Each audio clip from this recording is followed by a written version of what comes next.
Well, welcome to this month's August 2018's edition here of Ask Your Herb Doctor. We're calling live, or we're receiving people live here from 7 till 8 p.m. The show runs every third Friday of the month. From 7:30 till the end of the show, 8 o'clock, we invite callers to phone in with questions about the topic that's opened up for that month, or if they have other questions related to Dr. Peat's expertise, they're also invited to call in. Wherever possible, I'd like to stay on topic because I do get people from various forums commenting on how sometimes some people's questions seem to take the thing completely off topic, and I know people really enjoy listening to Dr. Peat's wisdom, and they possibly don't like too much blathering on from other questions that take up a lot of time. But anyway, it's an open society, and the program is run purely with the altruistic intention of benefiting people with impartial advice and knowledge on how to find the truth in this situation in medicine. It's not always easy. The number here, if you live in the area, is 923-3911. The area code is 707. So if you'd like to call in with questions from 7:30 onwards, we'd love to hear from you. So 707-923-3911. My name's Andrew Murray, and I'd studied a degree in herbal medicine back in England. Graduated in 98 and have been living here in California since 2000 and run a business called Western Botanical Medicine, where my training in naturopathic medicine brought me to a love and appreciation of natural healing. Natural and organic, of course, to go hand in hand. And that brings me to the subject, the opening subject of tonight's discourse on critical thinking in academia with relation to trials.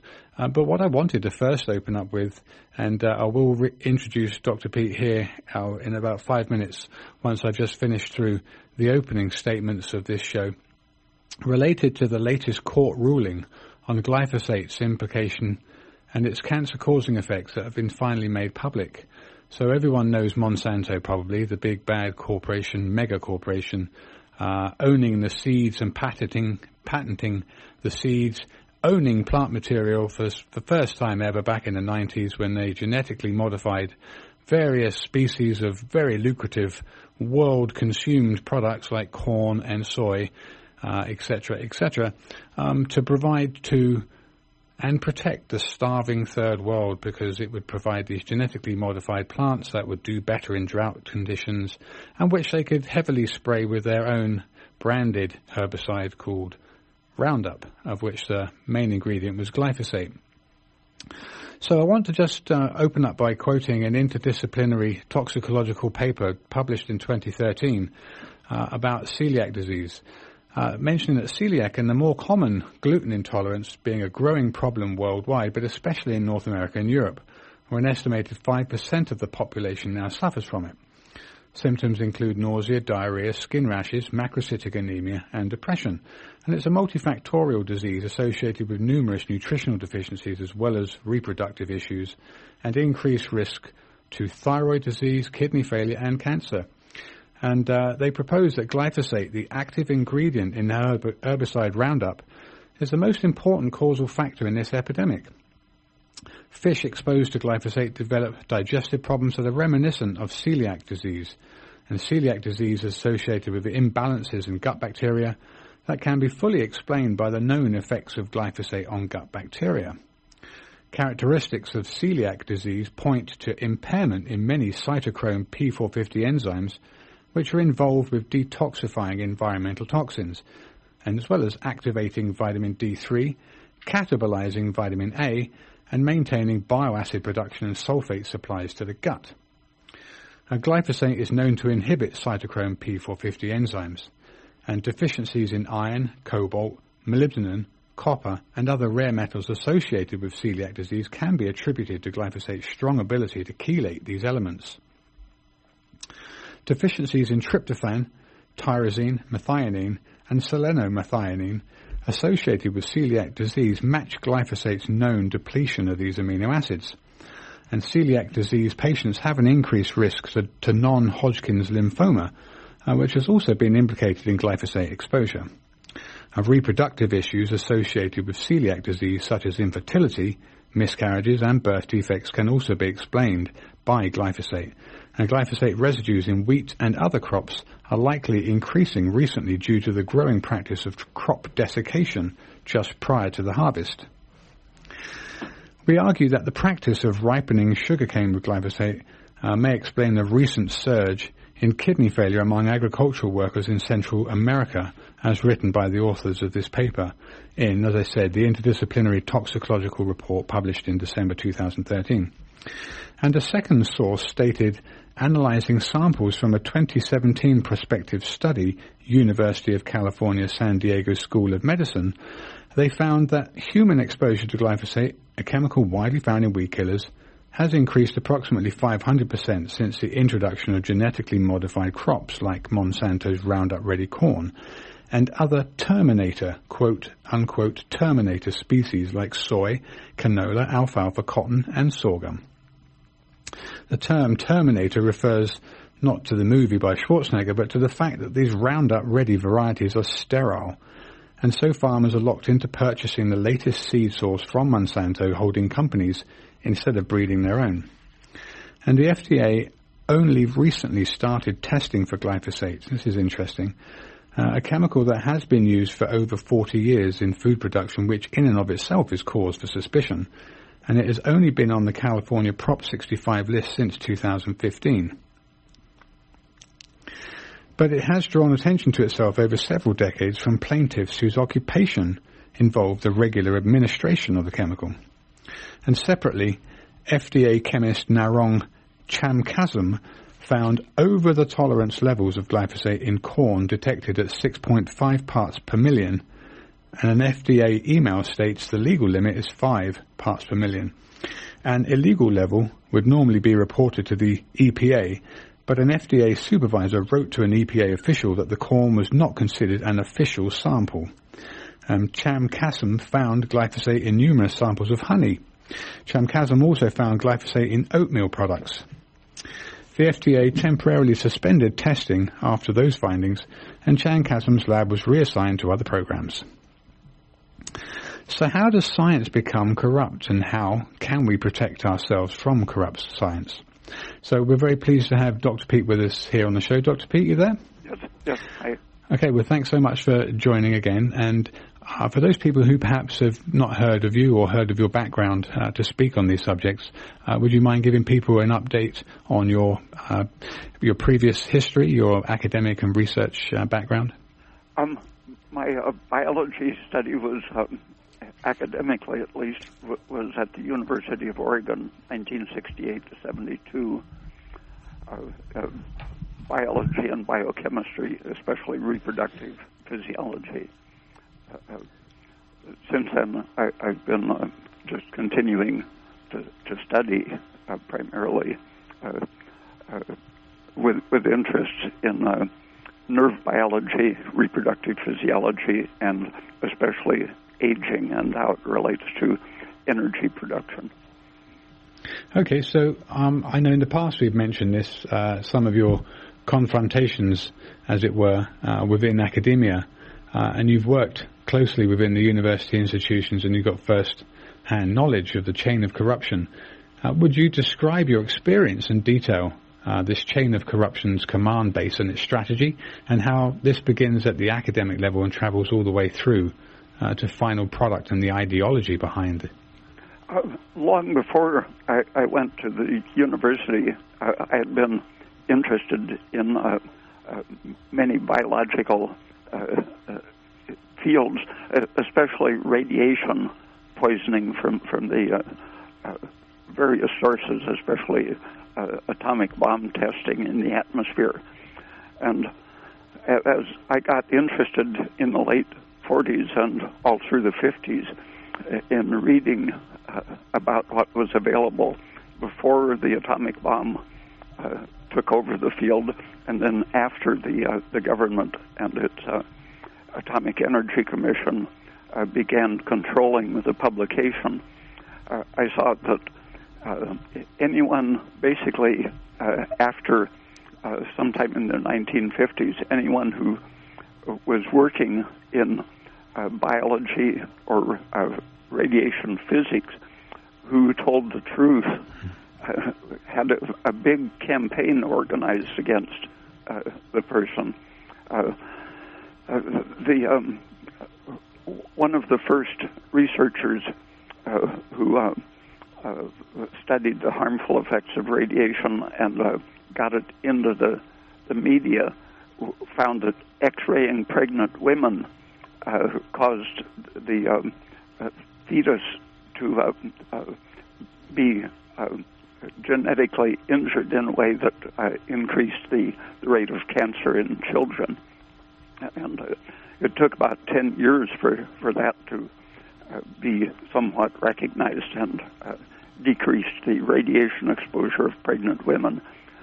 But the government was essentially censoring everything that was published and ruining the careers of all of the researchers who spoke out against the dangers of radiation. My main concern with an apparently very bright and competent biologist and physicist who was speaking the government line was John Goffman. I considered him the ultimate in corrupt mouthpiecing for the government all through the 50s. And in the 60s, suddenly he described the event. He said he was talking to a group, speaking the government line, saying that we can't intervene to stop the bomb tests and exposing the public because we don't know yet whether these radiation exposures will cause serious or lethal mutations that might even kill the whole population from cancer at some point. He said as he was speaking, he realized that he was saying insane things, but he had been saying them for 15, 20 years at that point. But suddenly, when that dawned on him that he was saying criminally insane things, he suddenly switched sides and began honest investigation of the effects of radiation on the organism. Immediately, his research money was cut off. He was fired and went into private publicizing of the problems for the rest of his life. He did very good work exposing the crookedness all the way back to the way that the radiation exposure to the atomic bomb survivors in Japan, the figures on that were completely falsified right down to recent years.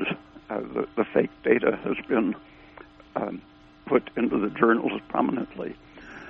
And one of the ways that they operate is, for example, the radiation health journals that supposedly are scientists watching out for the public safety in exposing them to medical X-rays or nuclear power plant leakage exposure and so on.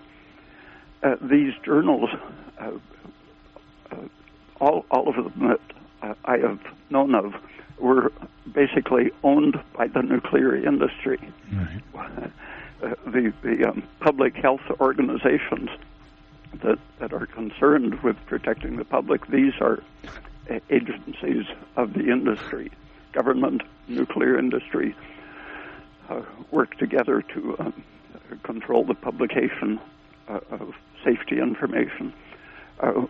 When I was in graduate school, our lab working on reproductive physiology, the director decided we should have a course in radiation safety in case someone was going to work on isotope studies. Okay. And so the whole lab went over to Oregon State University, where they had a full-time radiation safety expert. And he and his graduate students did presentations on what we should know about radiation dangers and safety.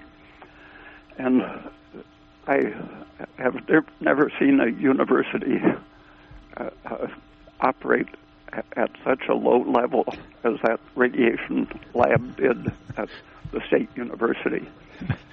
It's considered it's a land-grant university, and the biology department is heavily influenced by agriculture, chemistry, herbicides, insecticides, and so on. But apparently the nuclear industry got to them too. So maybe he wasn't being so safe with it, making it out to be a fairly harmless substance, perhaps that you shouldn't all worry about too much, or basically, taking the line that there's a threshold below which it's totally safe or even beneficial. Yeah, I'm surprised he didn't actually eat some in front of you just to show you how harmless it was. One of their main lines of argument is that it's in those small doses, it's supposed to be good for you. The Atomic Energy Commission called their project Project Sunshine. That sounds nice, doesn't it? Okay, you're listening to Ask Your Dr. KMED Garberville, 91.1 FM, and from 7:30 to the end of the show, people are invited to call in with questions related or hopefully related to this month's subject of the truth within research and critical thinking. A lot of what I'm going to be asking here is based actually on Dr. Peat's recent newsletter about critical thinking, where he opens up discussion on many different topics that we've brought up in the past, and he's written about fairly prolifically, from estrogen scandals, the SSRI scandals, various scandals around other well-known drugs that, whether it's Viagra, through to the ADD medications, which are essentially amphetamines for children, and how these things actually come to market is quite untenable, but obviously it's very successful. It's untenable when you think about it like a critical thinking person, but quite successful in terms of the cover-ups that are made and the people that are paid off. And Dr. Peat, so I wanted to question you specifically about several points of this, of which I understand you do have personal experience. I think the perhaps not the donor interest side of it, because you've not been a donor or received donor funding perhaps, but freedom, you mentioned that freedom to do research is restricted by many, and the same forces that shape publication. I think people need to hear this in terms of the mechanisms by which supposedly, quote-unquote, respected peer-reviewed journal publications or prestigious publications, the New England Journal of Medicine, or some of the other publications that people will be fairly familiar with, how these publications come into being, and the funding that is so lucrative and so seducing for both the editors and other people in charge of the publications. How if this freedom to do the research actually shapes the publication itself because of the ownership of the publication? It's the same thing. The same companies that control funding, even though it might be coming from the government and taxpayers, the culture is set by the industry and the government operating in the NIH, for example, are conforming to the beliefs that are favorable to the industry. Gilbert Ling happened to have one person in the funding oversight branch of the NIH. His whole career depended on one person thinking that objective research should continue in the area he was working on. But when that person retired, his funding was cut off, Same thing happened to the virus researcher. I can't think of his name right now. He was very famous as working in the retrovirus field when he suggested that the HIV, AIDS, so-called virus, might not be harmful at all. His research money was totally cut off, and he was ostracized.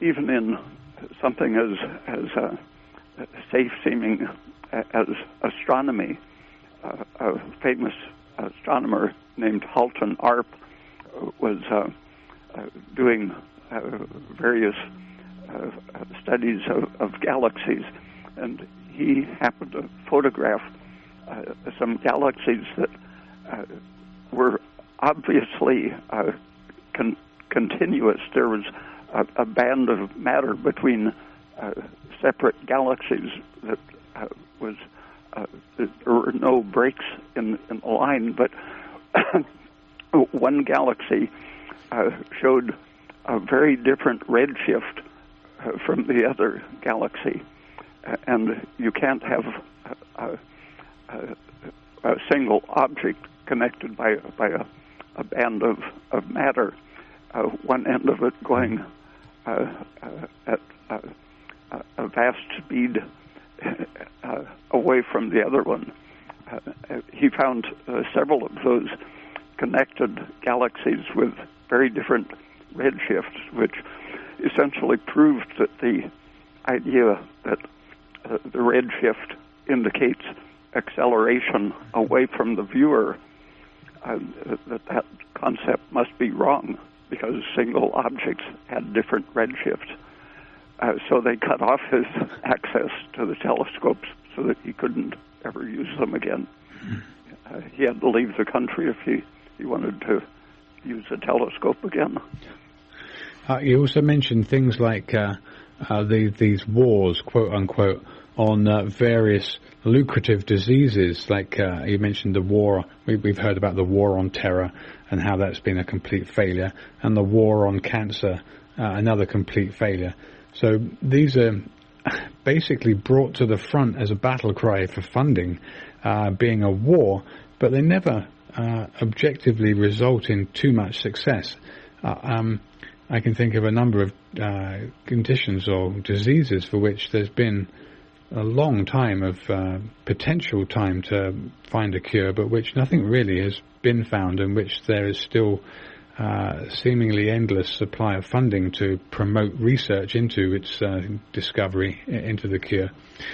And the people who want to wage those wars and convince the government to fund them in working in particular theories of how diseases work, whether it's heart disease and atherosclerosis, dementia or cancer, kidney disease, whatever major field they're working in, it always happens that the researchers love the line of research that happens to enrich the drug companies. They're always aiming at some solution that involves a drug that can sustain patients.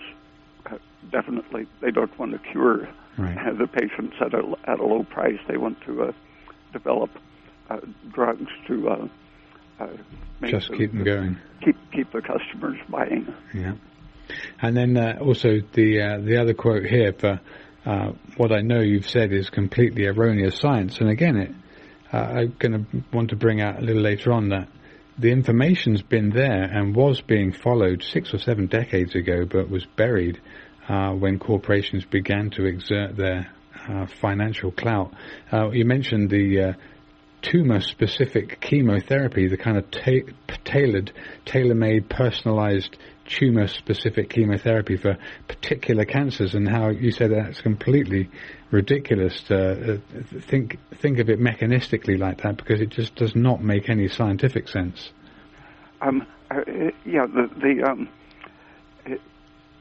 The traditional approach to medicine way back to the Greeks. They were looking for general principles that would go wrong and be correctable.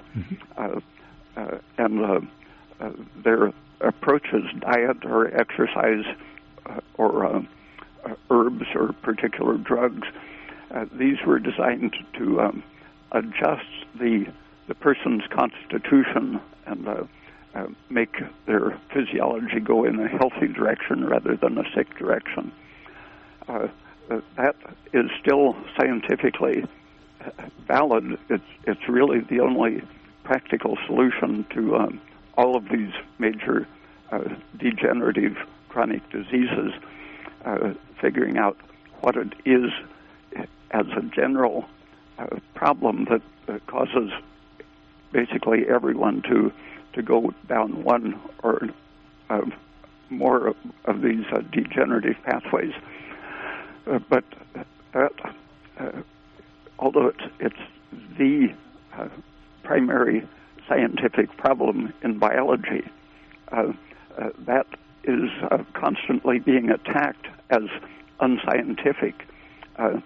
What they want is a mechanism that potentially leads to a drug, a specific drug for a specific mechanism, and preferably it will be so variable and unpredictable that it will require a great diagnostic effort, more drugs involved to diagnose the particular brand of cancer or heart disease or dementia that the person has, and then a particular individually designed treatment for that, where if you're actually working on the idea that the organism is intrinsically whole and healthy and that certain things are diverting it from the pathway of good health,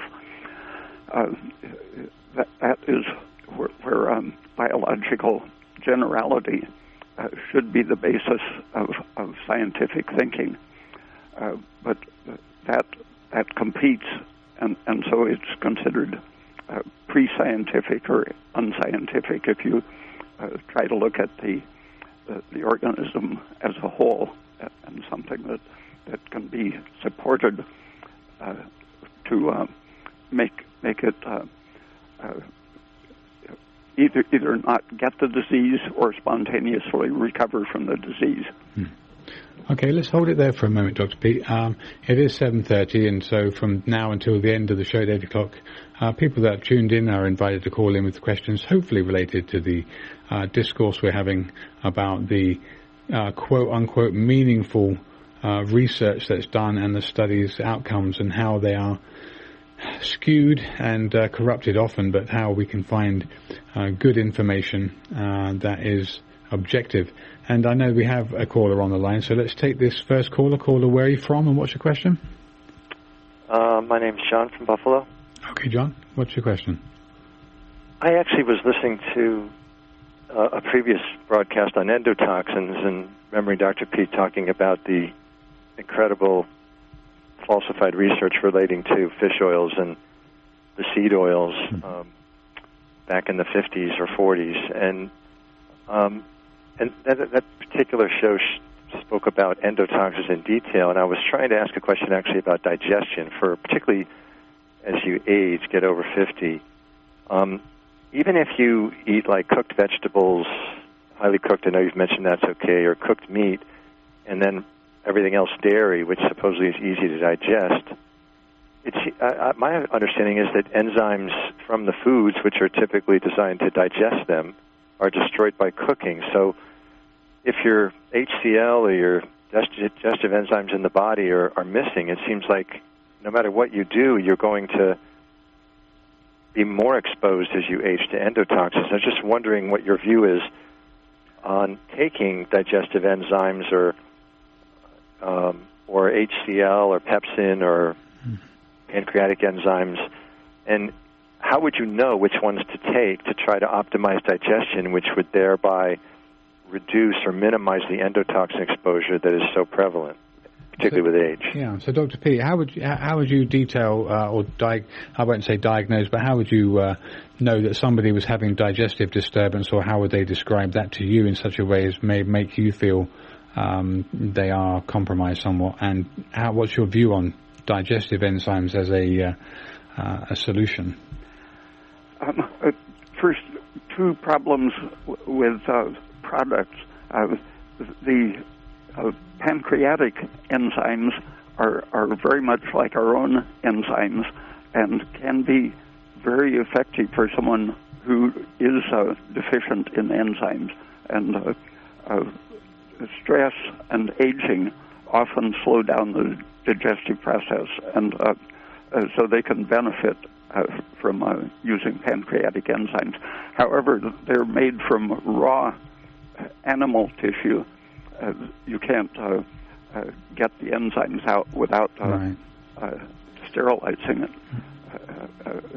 If you sterilize it, the enzymes are inactivated, so you take the risk of whatever infection the animal had.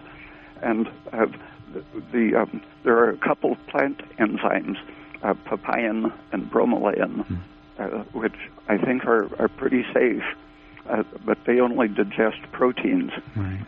And the non-animal enzymes that digest fats and carbohydrates happen to come from a fungus, and there's the risk of allergens from the fungus with those enzymes. So I think the best approach is to keep your energy and nutrition up so that your own stomach and pancreas and intestine and liver produce the proper enzymes for digesting, and that you consider the chemistry of the plant. Some of the enzymes, if you chew a raw vegetable, for example, or a seed or sprout, for example, these enzymes that are released are, in many cases, their function is as a defensive enzyme for the plant. The plant doesn't want to be chewed up, and it can release toxins. For example, if you chew up raw bean sprouts or alfalfa sprouts, you can get a big burst of toxins. I think someone calculated that it was something like 3 ounces of alfalfa sprouts would release a lethal dose of cyanide if you chewed them up. But I guess I was thinking, based on studying previously, that you're talking about cooked vegetables being okay. So if I have root vegetables or different leaves, and you cook the daylights out of them, for 40 minutes, and they're really soft, then they become a good food, right? So the issue that you're talking about, I assume, goes away completely, and plus the PUFA is taken out, so that it has nutritional value. Am I right? Yeah, you can get, if you process vegetables properly, you can get very good nutrition out of them. But the cows and goats' rumens are designed to do that for us, and so milk and cheese are basically detoxified plant nutrition. And to do that industrially, it's very possible, and there are people working on it. But to get all of the PUFA out is one problem. To get the right ratio of nutrients is another problem. The leaves, for example, have very good content of calcium and magnesium and other nutrients. So cows can thrive on a leaf-based diet because they have enzymes to detoxify the PUFA. But other parts of the plant have a bad ratio of phosphate to calcium and magnesium. And so you have to look at the ratio of type of fat and type of mineral. You don't want too much iron or too much phosphate or too much unsaturated fat. Those are pro-stress, pro-aging chemicals. Dr. Peat, what do you think about the, as we're talking about digestion and this caller's wondering what can be done, in terms of the herbal pharmacopoeia, using herbs like dandelion root as a cholagogue, as a liver stimulant to support bile production, to emulsify fats, and the bitter compounds in plants like gentian and absinthe for stimulating hydrochloric acid production, as well as pepsin and other things in the stomach. That's an extremely valuable use of herbal remedies, is to stimulate gentian? Gentian, the greater gentian, but there's also the lesser gentian, depending on how the greater gentian probably has a stronger effect. But yeah, there's lots of different herbal bitters. I mean, some are called hot bitters, some are aromatic bitters, and some are pure bitters. So things like absinthe, even, which is that wormwood, which is put in drinks now, is not banned anymore. It's legal, but essentially was a bitter to support stomach acid production. Anyway, if you took gentian, you would stimulate HCl and pepsin production in the body, because you could take that plus the pepin and bromelain, and maybe those are the best you can do, and then you just have to keep your energy up. Yeah, well, and the aroma of food is extremely important. Right. There you go. If you don't enjoy your food, or if you're anxious while you're eating it, you will mess up your digestive secretions. And keeping a stress down too, correct? Yeah. Yeah. Good. Well, let's take the next caller, though. I appreciate your call, John. And let's move on to the next caller. Caller, you're on the air. Where are you from? Hello, I'm calling from Garberville. Oh, okay. What's your name? Mike. I've got a couple of pieces of information that I've been collecting. Okay. About 15 years ago in, down south of San Francisco, and in a very exclusive electronics show, I saw something called 3D computer-enhanced ultrasound that showed bones perfectly without radiation. And then the other one I had for you people is the ancient Sumerians. I believe they were the first to put up a writing system. They wrote about hemp root extract for epilepsy, for balancing the immune system. And I'm now tracing it. It is available, but this never gets out there. And another one was, many years ago, my health was saved by ancient Tibetan acupuncture, not the modern version with all the needles. Very few needles, very effective. Good. Thank you for your call, Mike. That's my information. Thank you. Thank you. Dr. Peat, have you ever heard of 3D enhanced ultrasound? I don't recall exactly, but there are instruments that can, for example, detect cavities in teeth much better than X-rays using ultrasound, and it does give you a three-dimensional picture of the tooth and its insides.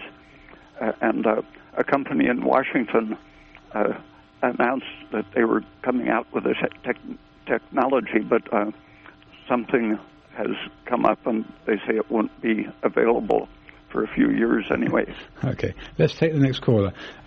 Caller, you're on the air. What's your name and where are you from? Hi there. You can call me Guy. I'm another one from Garberville. I can barely hear you on the phone. Okay, well, Karen, what's your question, caller?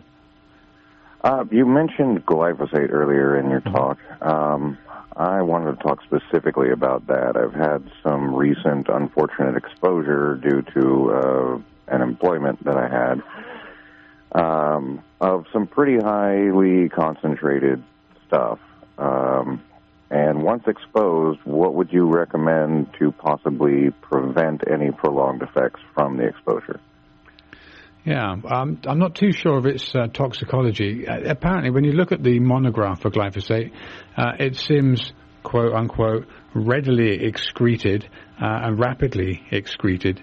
So in terms of actually protecting somebody who's has been exposed to it, I would imagine that any of the routes of elimination, either through the urine or the feces, you'd imagine that increasing that digestive output, the output from the digestive tract, if you swallowed it or you've absorbed it through your skin, either through the kidneys or through the bowels, supporting that would be important. And then obviously my mind goes to things like liver and supportives, for the liver, things like milk thistle and schizandra, other detoxifying. You had mentioned dandelion too, and what was? Well, that was in relation to the previous. Mentioned? That was in relation to the previous call about digestion, and dandelion root has traditionally been used to promote bile in the liver or in storage in the gallbladder, so that when it's needed, it's released and fats can be emulsified.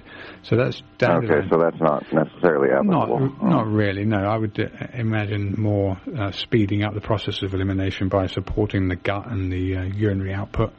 And supporting. Okay, and would that apply to? Would you think like most other chemical toxins, like pretty much 2,4-D, for instance? Yeah, pretty much, because essentially they have to be excreted somehow in order to rid yourself of it. But unfortunately, some of these things are taken up by the bone marrow or sequestered elsewhere in the system, in tissues, or fat especially is a quote-unquote good source of these toxins.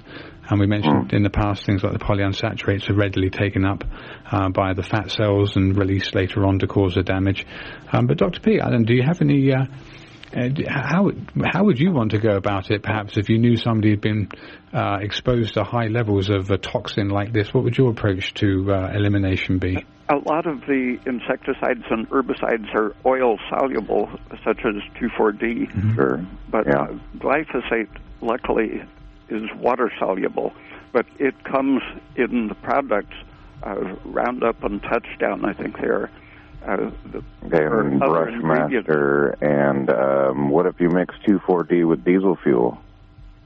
It's still oil soluble, yeah. Yeah, but when it gets in your body, it tends to stay in your brain and fat, the oily body. And glyphosate, luckily, even though it is a nerve transmitter disruptor, it luckily is not oil soluble. So it leaves the body quickly, but it leaves behind damage such as genetic damage, mitochondrial damage, and nerve disruption. So I think if you think that you have accumulated some of the chemicals that were in Roundup or Touchdown other than the glyphosate, then things that will turn over your fat metabolism safely. Adding vitamin E, for example, protects you as you detoxify the fats. Okay. Otherwise, it's a matter of keeping your energy up so that you can restore the slightly injured mitochondria, nerves, kidneys, whatever were affected as the glyphosate passed through. Okay, we do have... I can definitely say there has been a definite downturn in my general energy levels since being exposed. I just kind of chalk it up to, well, my body's fighting back, but thank you for your advice.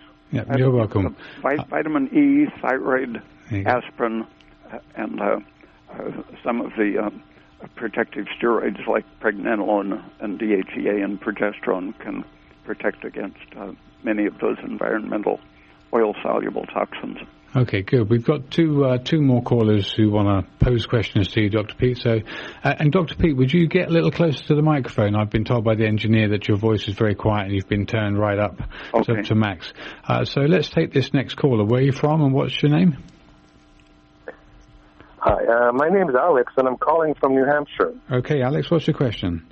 I have a question about taking thyroid hormone, T3 versus T4. Mm-hmm.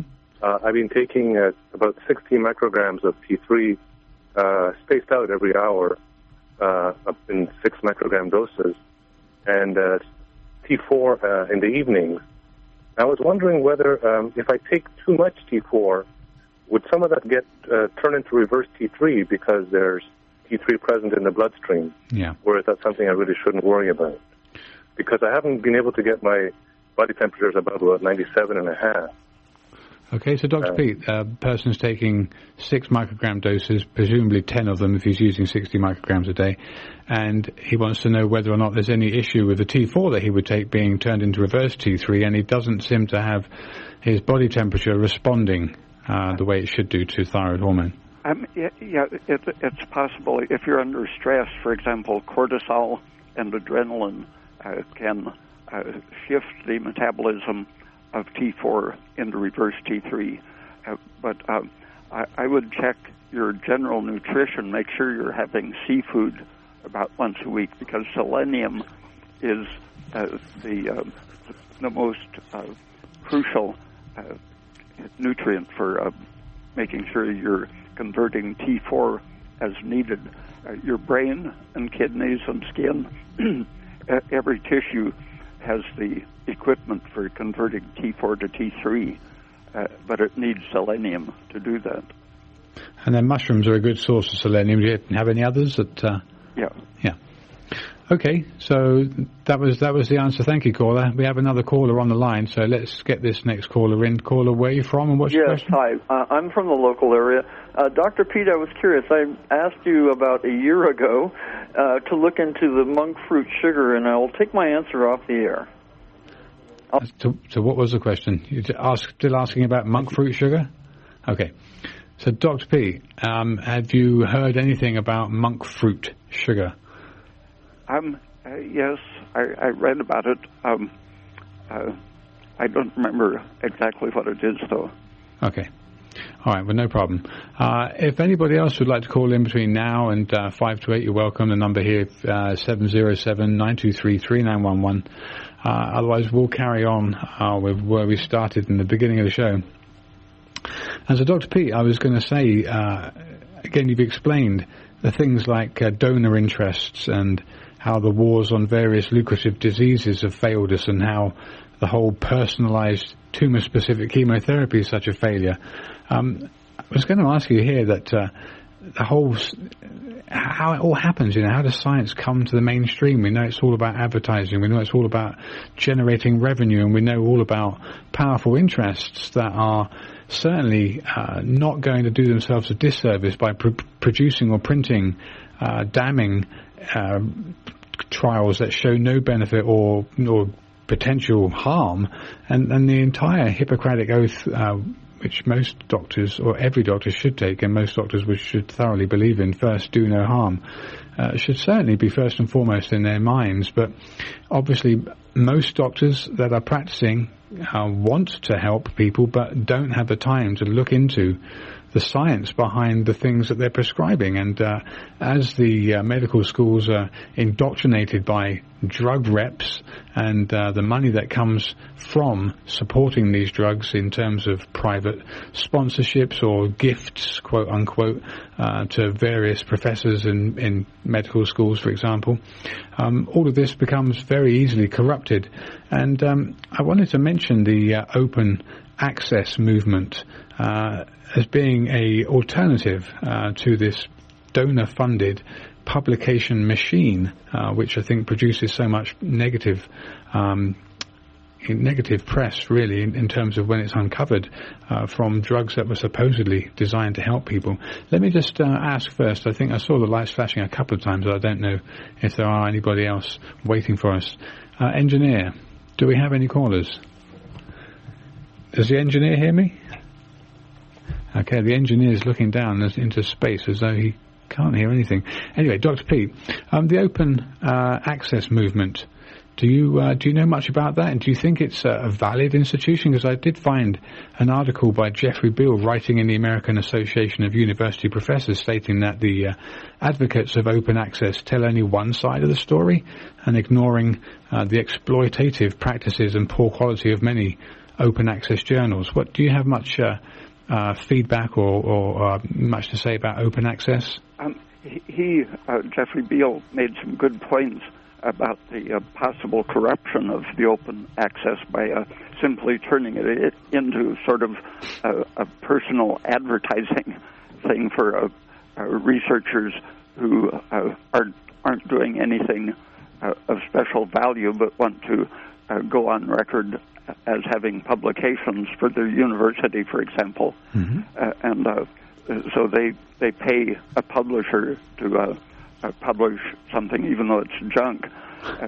So you open access has its faults. It can be just an expansion of the advertising industry, but even advertising, it isn't required that advertisers lie about their product. Sometimes they might tell the truth, and so open access is susceptible to being used as personal advertising, but if you read critically, you can often find very good stuff in it. The Public Library of Science so far has had a really good record of getting novel information out to the public that would have been censored by the regular old-fashioned journals that are owned or controlled by the industry. All right, the Public Library of Science, folks, worth taking a look at if you've never heard of it. We do have two more callers here who want to ask questions, so let's get them in fairly quickly here. Next caller, you're on the air. What's your name and what's your question? Where are you from, also? Go ahead. You're on the air. Where are you from and what's your question? Caller, this is why I ask you to listen on your phone. 3, 2, 1... Okay, well, next caller. Let's drop that call and make call back. So, next caller, you're on the air. Where are you from? What's your question? Whoops, last caller, that was probably my fault. Next caller, you're on. Yeah, hi. I had a question about living up in a high-rise, and what are the health effects of that? Well, I'm not too sure about any negative health effects other than... it's been reported that the number of heart attacks and strokes are higher, and it's suspected that it's due to the fact that you're farther away from the Earth's magnetic field. I would imagine the stress of living in a high-rise could be a cause. Well, Dr. Peat, what do you... there are some good studies just within the state of New Mexico, and going from, I think it was 2,000 to 5,000 in steps of 1,000 feet, they saw that heart attacks and mortality from heart disease decreased with each step up in altitude. And for over 100 years, the insurance companies have known about the benefits of living in a very high altitude. Their statistics show that the cancer, for example, mortality is much lower as you go higher in altitude. And there are several changes. For example, there's more ultraviolet light, increasing your vitamin D. Your thyroid hormone tends to shift to the T3 active form, and the lower oxygen pressure, once you're adapted, makes you retain carbon dioxide in your body because in the exchange in your lungs, oxygen pushes carbon dioxide out of your body as it enters. But high altitude, the oxygen tension is lower, so you retain more CO2, which keeps your cells in the stable oxidizing condition. The higher CO2 facilitates brain oxidation, so dementia is in surveys in recent years. Dementia is much lower at high altitude. Well, Dr. Peat, do you know of any benefits of living in a high rise, living in the top floor of some multi-story high rise? One advantage is that the stuff over your head reacts with cosmic rays. The researchers used half an inch of lead as a roof, put it over rabbit cages, and those rabbits very quickly miscarried, were infertile, and developed degenerative diseases. And they found that it was the tertiary cosmic rays caused by the high probability of a cosmic ray causing a nuclear reaction in the layer of lead.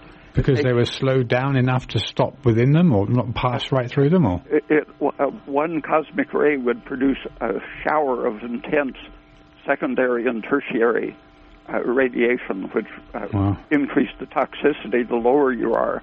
So the nuclear industry talks about the danger of radiation flying across the country in an airplane, but actually the higher you are, the less toxic the radiation is, because the dense atmosphere at low altitude produces more secondary and tertiary cosmic rays, similar to having the half inch of lead over your head. So when you're on the bottom floor of a big building, you're going to have a lot more of the tertiary toxic cosmic rays and less of the high altitude, high energy cosmic rays that go right through you without doing any harm. Well, thanks for that explanation. There is one other caller. I don't know if this caller's really quick about his question, Dr. Peat, and if you've got a paragraph answer, I don't mean to cut you short, of course, because we love hearing what you've got to say, but it's 3 minutes too. So, caller, you're on the air. Where are you from? What's your question? From New York. I had a skin rash I talked to Dr. Peat about, I think, last call, and he said sodium chloride bath, which I've done with kosher salt, and also the dry CO2. It's gone away, but it actually keeps coming back. And I was just wondering if there's anything else, because it sounds like it might be digestion or endotoxin related. And I was just wondering other things that might be useful. I did take acidophilus, casei, and rhamnosus in a 100 milliliter bottle with 50 billion units in a bottle, but I was just wondering, am I on the right track? What is it incrementally that I could do if I sort of comply with your regular diet recommendations? Vitamin D and thyroid are the most important things I know of for skin problems. Okay. And would you have to take A and D together, right? Not necessarily. You don't want to overdo the vitamin A, but the vitamin D works both on the intestine to control the endotoxin and the skin reaction. There's no serious interaction between vitamin D and vitamin A, but they're both important for the skin. I'm afraid we're going to have to cut you short, Dr. Peat. Thanks so much for your time. And for those people who've heard Dr. Peat this evening, maybe for the first time, go visit his website. It's www.raypeat.com. He's got lots of articles written about many different diseases, conditions, etc., all fully referenced, and he's got his unique perspective on it, which comes from objectively looking at research and not just buying in to the mainstream. And he's been that way for the last 50 years, folks. So a lot of what he said is being borne out now and will continue to be borne out as the web-based archives of this show and all the others that we've done over the last 10 years are there. So thanks for your time. People calling in, appreciate you. Dr. Peat, as always, thank you. And until the third Friday of next month, my name's Andrew Murray.